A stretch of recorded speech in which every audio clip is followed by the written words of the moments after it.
Do you know the three Ds in real estate? I'm Lauren. This is Raul with the Schrader Group. And today we are talking about major life events that typically prompt people to rethink their living situation. So, what are the three D? Yeah, so in real estate, I mean, there's a lot of life changes that happen, right? So the first one's going to be divorce, and then death, and then of course delivery, right? So those are the three that kind of home in on what is actually happening in real life, and those are some of the big decision makers when purchasing or selling a property.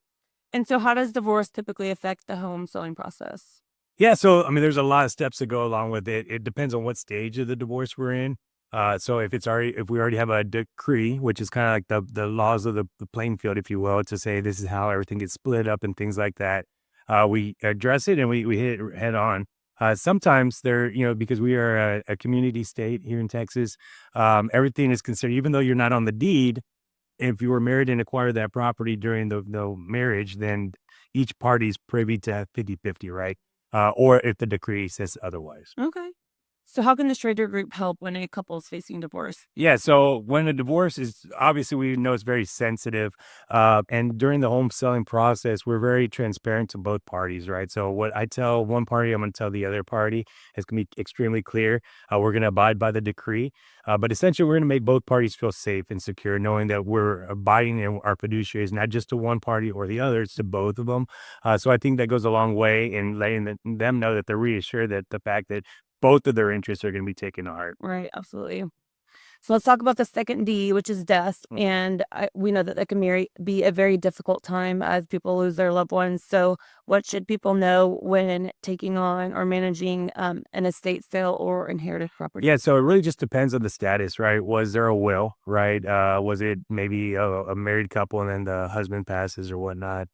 So it just really depends. But what we do is the biggest thing is if it's an inherited property, figuring out how many heirs there are, right? Because if there wasn't a will, then you got to go probate it through, and then you got to go through and get everyone to sign off that has any kind of piece of that pie, if you will.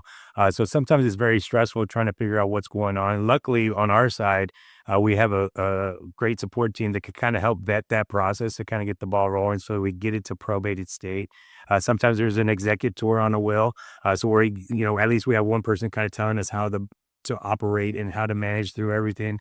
But just depends. I mean, sometimes been in a situation when there's only been one person to that. And then, the house is full of stuff and they don't really want to deal with that. So maybe some of the grandkids or the kids are like, just get it, vacant and then get it on the market. So we could get a team out there to go through and clear out the house so that we can get it ready for sale. Just a lot of different things. And every situation is very sensitive. So the more that we know about the situation, we can help, advise our clients the best way possible. For sure. So that can be a lot to deal with and process for the families. What would be their first step? Yeah, so obviously it's a sensitive time, right? I think the first step would be to reach out to us and we could do a little bit of the back end for them, mainly because we could check to see what the estates shows with the documentation. Is there's a will? Has it been probated? That way we could get the ball rolling. I could reach out to title and they can start running a search to try to figure out what all we need to do. It's a very time sensitive kind of deal. So starting the process is a lot easier sometimes. And then we could figure out exactly what we need to do rather than going through the process and then trying to figure it all out as we go. It just kind of makes it a little bit messier. And if we have to reach out to three or four parties or heirs that might not even know that they're an heir, it just takes a little bit longer. So I think the first step is just getting with us. Let us figure out what more or less we need to do to get this ball rolling and then try to, help out as we can. Yes, and we would love to help. Yeah, for all right, the best for last, the third D, which is delivery. The planning or arrival of a new baby can bring many different changes. How should people start planning for more space? Yeah, no, that's a great question. That's something we see a lot. Even if it's a starter family and then they're expecting, or planning to say, hey, we're gonna, try to have a child in the next year or two. The groundwork's what's important, right? Figuring out what all they're trying to do. Do we want to be close to parks? Do we want to be close to school districts? What all that comes into play. But yeah, definitely my favorite as well. And it's always fun because the grandparents always chase the kiddos, right? So it's always one of those nice things. But at the end of the day, I think that when you're looking to grow a family, whether it's, your first time starter home or something you're going to change into, just get an idea what all your needs and wants are. Do we want to be close to our doctor? Do we want to be close to a park or whatever it might be? I think that's really important. And then also doing a little bit of the legwork. Where's the daycare going to be? Where are all these other little things that you don't really think about Right. when you're going through the process? Because you're like, wow, we're expecting now what? We got to get a house. So it's one of those things that we take a lot of pride in kind of giving a lot of information to kind of help starter families, growing families, or whatever it might be. Yeah. Do you have any practical tips for those looking to sell and buy at the same time? Yeah, so if you're a starter family and you're just looking to buy, I think some of the things you want to keep in mind is where's the primary bedroom going to be? Do you want to be on the second floor with the kiddo, the nursery right next to us? Or are you trying to convert into a bigger house because now you have one or two children and you're trying to get into something else that's a little larger? Are you okay with the primary bedroom be downstairs? Or maybe we need a one story, that way everyone's on the same floor, but you're trying to, go back and forth and figure out, okay, if our bedroom's gonna be in the very back of the house, but the kids are gonna be in the very front. Is that gonna work for us?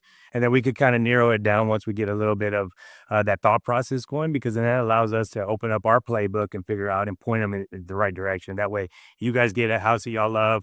We're able to line everything up perfectly for you, so that y'all can just focus on the baby. Yeah, that's great advice. So how can the Schrader Group help? Yeah, so we've been doing this for many, many years. We've been in business for 43 years. Our expertise is helping families and people that are looking to either upside or downsize. So either way, whatever your situation might be, we have a wide array of tools and resources that we can use. Yeah, definitely. Thank you so much for watching. Please reach out if you have any questions on buying or selling in any of these situations. We hope to see you soon. Thank you so much. Have a blessed day. We'll see you soon.